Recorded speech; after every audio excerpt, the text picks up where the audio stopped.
አዲስ አበባን በ2050 በጥቂት ሰከንዶች በአይነ ህሊናው ይሳሏት። ከ20 ሚሊዮን በላይ ነዋሪዎች፣ ሰማይ ጠቀስ ህንፃዎች፣ ግዙፍ የኢንዱስትሪ ቀጠናዎች። ነገር ግን ከዚህ እድገት በስተጀርባ ከባድ የሀብት ክፍፍል፣ የሥራ አጥነት እና የመሠረተ ልማት ቀውስ ተደቅኗል። የተባበሩት መንግስታት ግምት እንደ አውሮፓውያኑ አቆጣጠር የኢትዮጵያ ህዝብ 214 ሚሊዮን እንደሚደርስ ያመለክታል።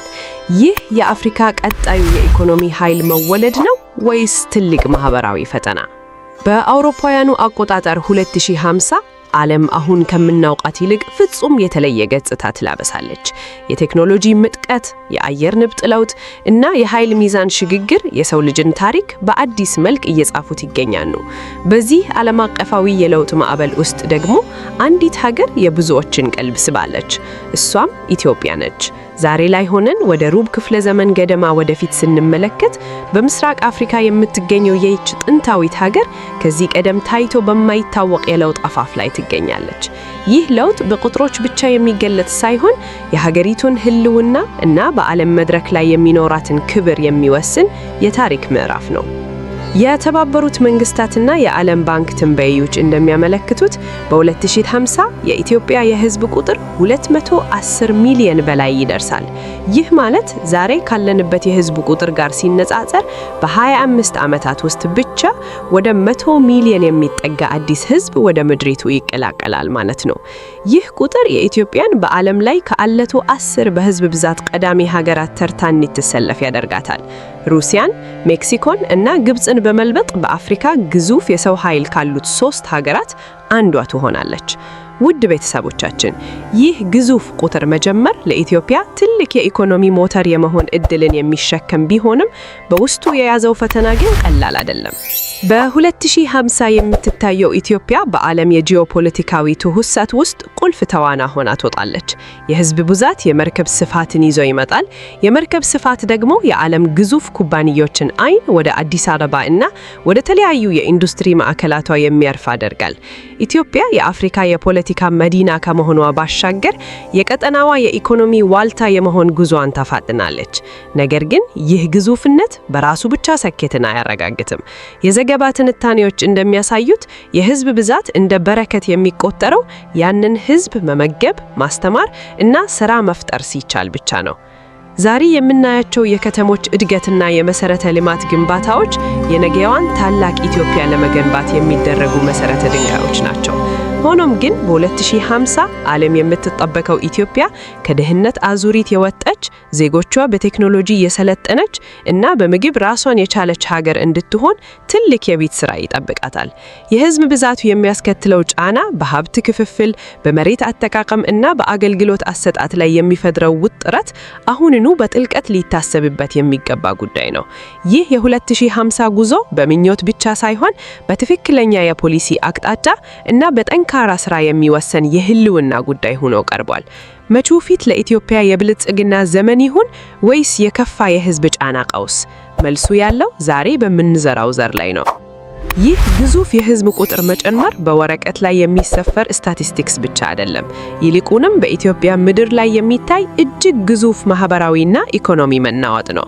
በአውሮፓውያኑ አቆጣጠር ወደ 2050 ስንቀራረብ የሀገሪቱ መልክዓ ምድር አሁን ከምናውቀው በከፍተኛ ሁኔታ ይቀየራል። የዚህ ለውጥ ዋነኛው መገለጫው ደግሞ ከገጠር ወደ ከተማ የሚፈሰው ያልተገደበ የሰዎች ጎርፍ ነው። ዛሬ አብዛኛው የኢትዮጵያ ህዝብ በገጠርና በግብርና የሚኖር ቢሆንም በሚቀጥሉት 2 አስተዳደራት ውስጥ ግን ይህ ታሪክ ይቀየራል።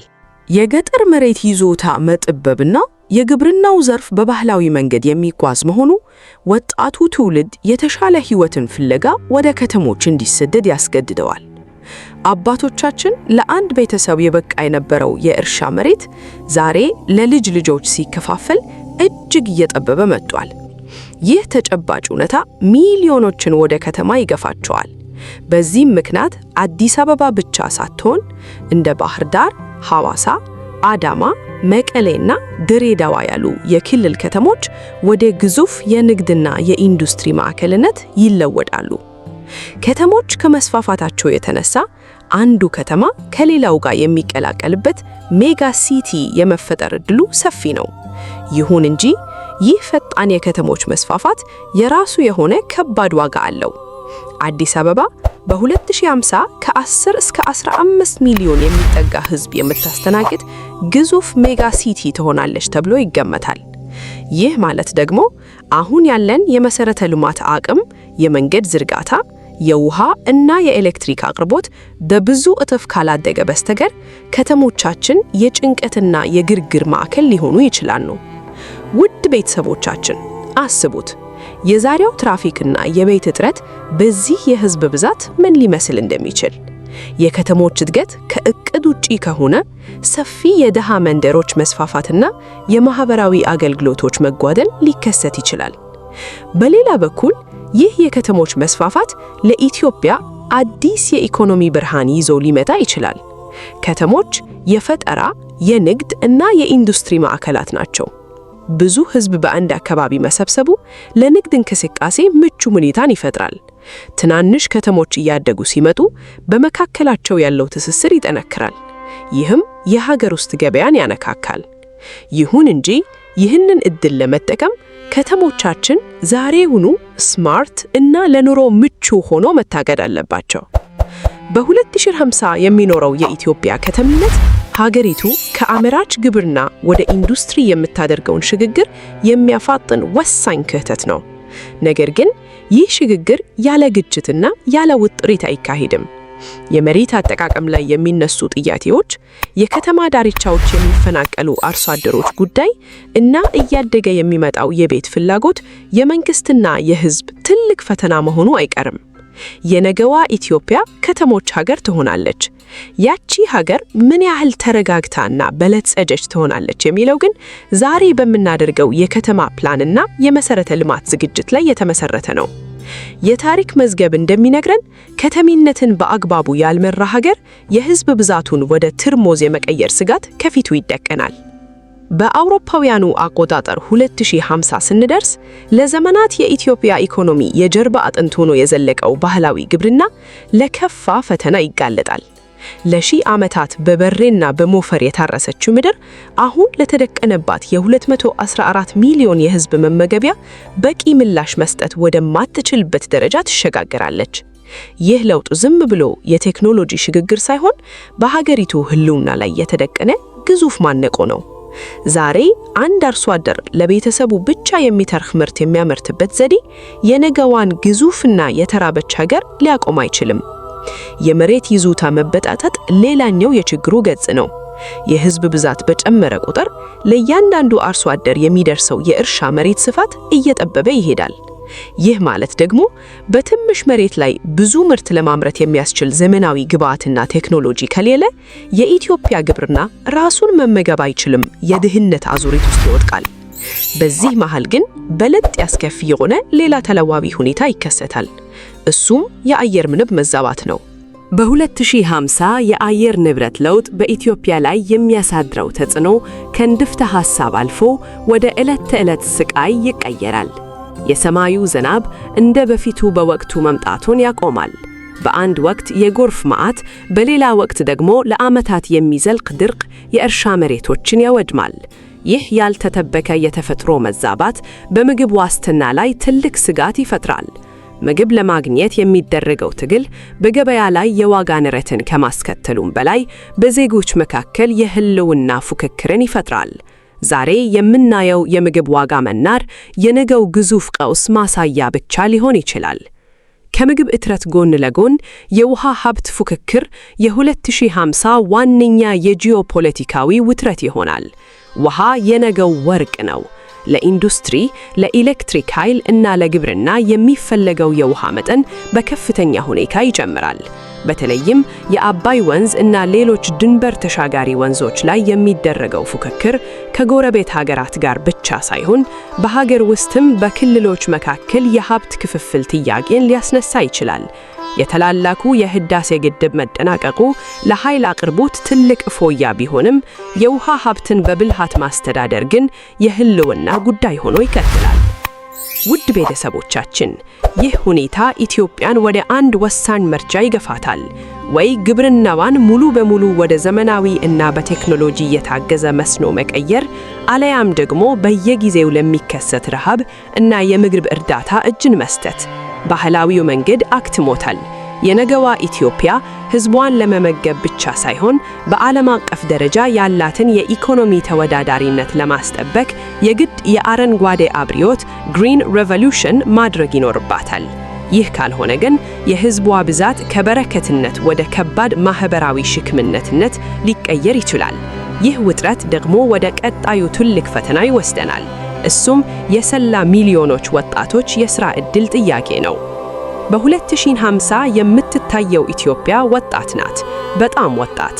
ከ210 ሚሊዮን በላይ ከሚሆነው የሀገሪቱ ሕዝብ ውስጥ አብዛኛው ቁጥር ከ30 ዓመት በታች ባሉ ወጣቶች የተያዘ ነው።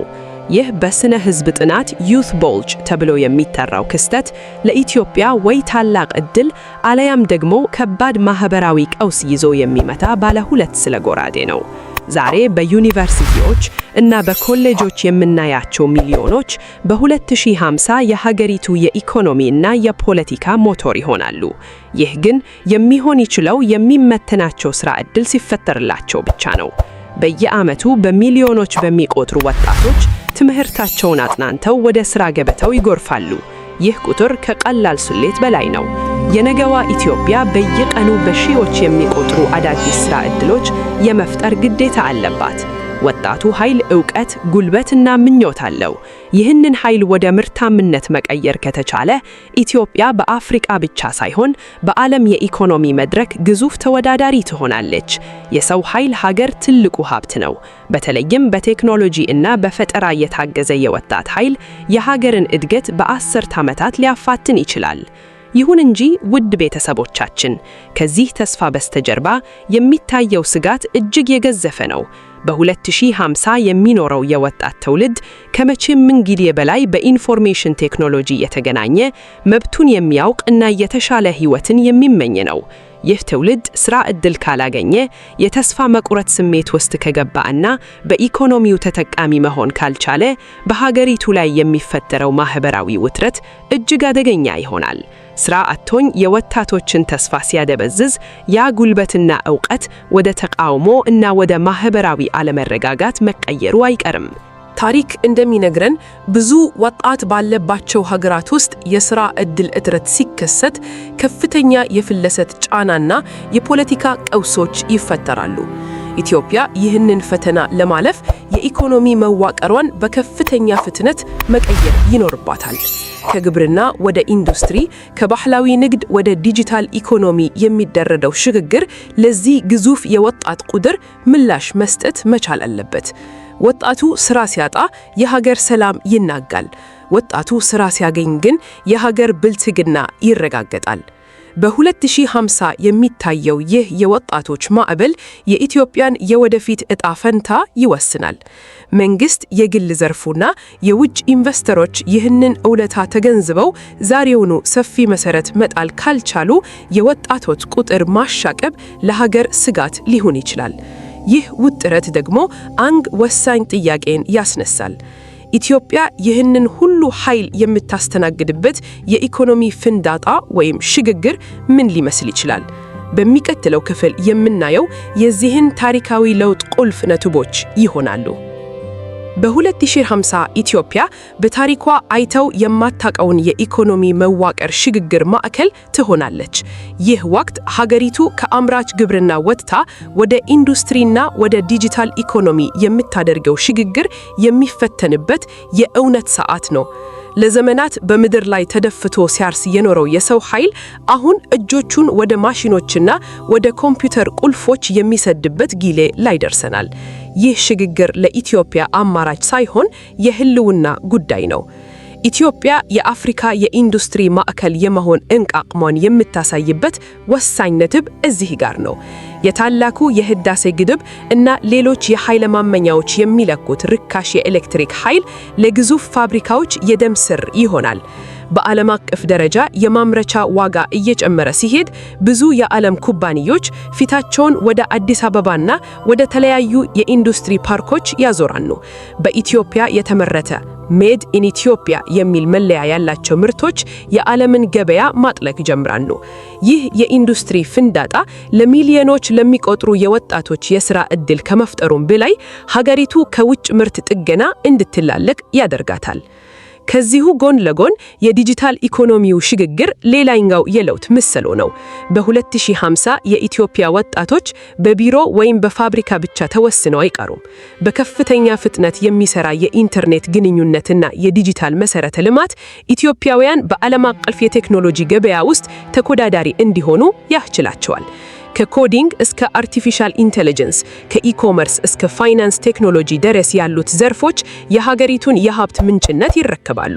ይህ የዲጂታል አብዮት ለኢትዮጵያ ሌሎች ሀገራት ያለፉባቸውን ረጅም የእድገት ደረጃዎች በአጭር ጊዜ እንድታጠፍ ትልቅ ዕድል ይሰጣታል። ነገር ግን ውድ ቤተሰቦቻችን፣ ይህ ብሩህ ተስፋ ያለ ስጋት የመጣም አይደለም። ኢትዮጵያ በዚህ የሽግግር ወቅት ላይ የድህነት አዙሪት ውስጥ ለመውደቅ አደጋም ተደቅኖታል። ትምህርት ጣራ ካልተሻሻለ፣ የተሰለጠነ የሰው ኃይል ካልተፈራ፣ እንዲሁም ሙስናና ቢሮክራሲ የኢንቨስትመንቱን መንገዱን ካጠበቡ ያ ግዙፍ የህዝብ ቁጥር ወደ ሀብት ሳይሆን ወደ ከባድ ሸክምነት ይቀየራል። የኢንዱስትሪው ሽግግር ሳይሳካ ከሮ ግብርናውም ሲዳከም የሚፈጠረው ክፍተት ሀገሪቱን ወደ ማነች የዕዳና የድህነት አዘቅት ውስጥ ሊከታት ይችላል። በ2050 ኢትዮጵያ የምትቆምበት መስቀለኛ መንገድ ይሄው ነው። ወይ በቴክኖሎጂና በኢንዱስትሪ የበለጸገች የጥቁር ህዝቦች ተምሳሌት ትሆናለች፣ ወይንም ደግሞ በህዝብ ብዛትና ባልተሳካ የኢኮኖሚ ፖሊሲ የምትታመስ ሀገር ሆና ትቀጥላለች። ይህ የፍንዳታ ወቅት ለኢትዮጵያ አዲስ የታሪክ ምዕራፍ የሚከፈትበት ወሳኝ የታሪክ አጋጣሚ ነው። ይህ ለውጥ ደግሞ በኢትዮጵያ ድንበር ብቻ የሚወሰን ሳይሆን በመላ ምስራቅ አፍሪካና በዓለም አቀፍ የኃይል ሚዛን ላይ የራሱ የሆነ የጎላ አስተጋባ ይኖረዋል። የ2050 ኢትዮጵያ የምታስመዘግበው ለውጥ በሀገር ውስጥ ብቻ ተወስኖ የሚቀር አይደለም። ይልቁንም በመላው ምስራቅ አፍሪካና በዓለም አቀፍ መድረክ ላይ የሚኖረው አስተጋባ እጅግ የጎላ ይሆናል። በምስራቅ አፍሪካ ቀንድ የምትገኘው ይህች ሀገር የህዝብ ብዛቷን ወደ ኢኮኖሚ ጉልበት መቀየር ስትጀምር የቀጠናው የንግድና የፖለቲካ የስበት ማዕከል መሆኗ የማይቀር ሐቅ ነው። ዛሬ የምናየው የጎረቤት ሀገራት ትስስር ወደ 2050 ወደ ጠነከረ የኢኮኖሚ ውህደት ያድጋል። 210 ሚሊዮን በላይ ህዝብ መያዝ ማለት በዓለም አቀፍ ደረጃ የማይተለፍ ግዙፍ የገበያ ስፍራ መሆን ማለት ነው። ይህ ቁጥር ለዓለም አቀፍ ኩባንያዎችና ለትልልቅ ኢንቨስተሮች መግነጢሳዊ ሳቢነት አለው። ከምግብና አልባሳት እስከ ቴክኖሎጂና ፋይናንስ ያሉ የዓለም ግዙፍ ተቋማት በኢትዮጵያ ውስጥ ስራቸውን ለማስፋፋትና ምርታቸውን ለዚህ ሰፊ ህዝብ ለማቅረብ ከፍተኛ ፉክክር ያደርጋሉ። ይህ የገበያ ግዙፍነት ኢትዮጵያ ከዓለም አቀፍ ተቋማት ጋር በምታደርገው ንርድር ለያለ የመደራረብ አቅም ባርጌኒ ፓወር ይሰጣታል። ሀገሪቱ ረዳት ፈላጊ ብቻ መሆኗ አብቅቶ የዓለም ኢኮኖሚ ወሳኝ አጋር ሆና ትወጣለች። በዚህ ታሪካዊ ሽግግር ውስጥ በውጭ ሀገራት የሚኖረው ዳያስፖራ የሚጫወተው ሚና ከመቼውም ጊዜ በላይ ስር ነቀል ይሆናል። ዳያስፖራው ከዚህ ቀደም በሚያደርገው የገንዘብ ድጋፍ ብቻ ሳይሆን በ2050 የእውቀት፣ የቴክኖሎጂና የካፒታል ድልድይ ሆኖ ያገለግላል። በዓለም ዙሪያ በከፍተኛ የቴክኖሎጂና የአመራር ዘርፍ የተሰማሩ ኢትዮጵያውያን በሀገራቸው ያለው ሰፊ ዕድል በመጠቀም ወደ ሀገር ውስጥ ኢንቨስትመንት ይጎረፋሉ። ይህ ትውልድ በኢትዮጵያና በዓለም መካከል ያለውን የልምድ ክፍተት በመድፈን ሀገሪቱ በዲጂታልና በኢንዱስትሪ ዘርፍ የምታደርገውን ጉዞ ያፋጥናል። በጂኦፖለቲካው ረገድም የኢትዮጵያ ድምፅ በዓለም መድረክ ላይ በከፍተኛ ደረጃ ጎልቶ ይሰማል። በህዝብ ብዛትና በኢኮኖሚ አቅም የምትገዛ ኢትዮጵያ በአፍሪካ ህብረት ውስጥም ወነም በተባበሩት መንግስታት ድርጅት ውስጥ ያላት ተጽዕኖ ይጀምራል። የአፍሪካን ጥቅም ለማስጠበቅ በሚደረጉ ውሳኔዎች ላይ ኢትዮጵያ ዋነኛ ተጫዋች ትሆናለች። ውድ ቤተሰቦቻችን፣ ይህ ማለት ኢትዮጵያ ለቀጠናው ሰላምና መረጋጋት ዋስትና፣ ለዓለም ደግሞ ወሳኝ የኢኮኖሚ አጋር ትሆናለች ማለት ነው። ይሁን እንጂ ይህ ሁሉ ተጽዕኖና ክብር የሚገኘው ዛሬ የተደከኑባትን የቤት ሥራዎች በአግባቡ መውታት ስትችል ብቻ ነው። የ2050ዊ ኢትዮጵያ በምስራቅ አፍሪካ የምትፈጥረው ንንዘራት የአፍሪካን ዳግም መነሳትን የሚያበስር ታላቅ ክስተት ሊሆን ይችላል።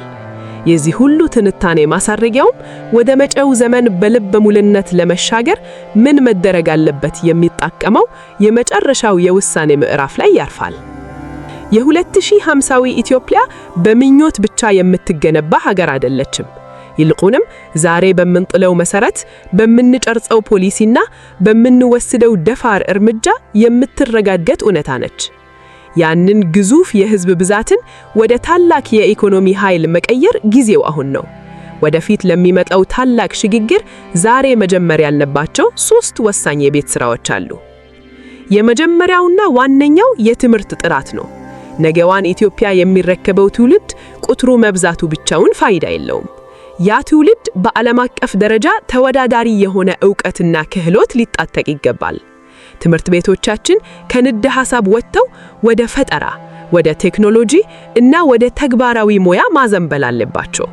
በ2050 የሚኖረው ወጣት የዓለምን ዲጂታል ገበያ መቆጣጠር መቻል፣ በሳይንስና በምህንድና በለጸገ ካልሆነ የህዝብ ብዛቱ የብልጽግና ምንጭ ሳይሆን የማህበራዊ ቀውስ መንስኤ መሆኑ አይቀርም።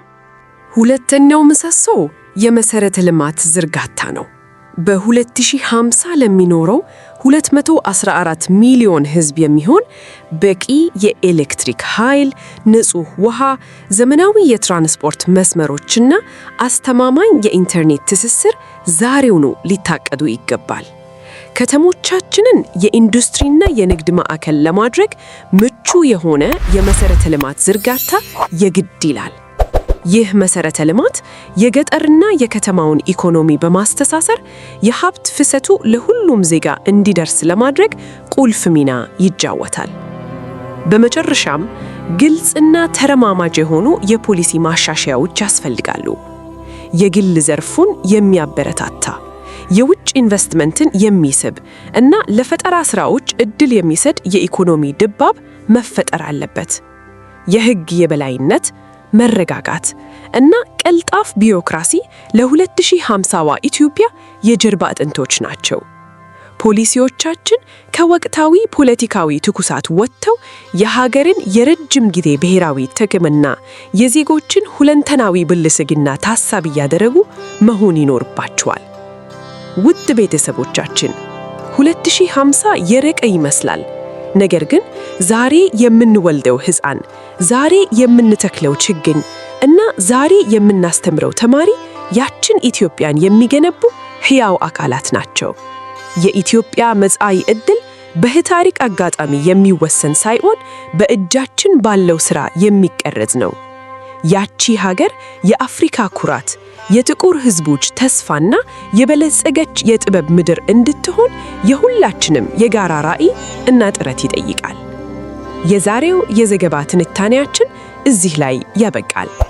እናንተስ የ2050ዋ ኢትዮጵያ ምን ትመስል ይመስላችኋል? የትኛው ዘርፍ ላይ ትኩረት ቢደረግ ይሻላል? ሐሳባችሁን በኮሜንት መስጫው ላይ አካፍሉን። ለቀጣይ ጥልቅ ትንታኔዎቻችን ሰብስክራይብ በማድረግ ቤተሰብ ይሁኑ። ሰላም ለሀገራችን።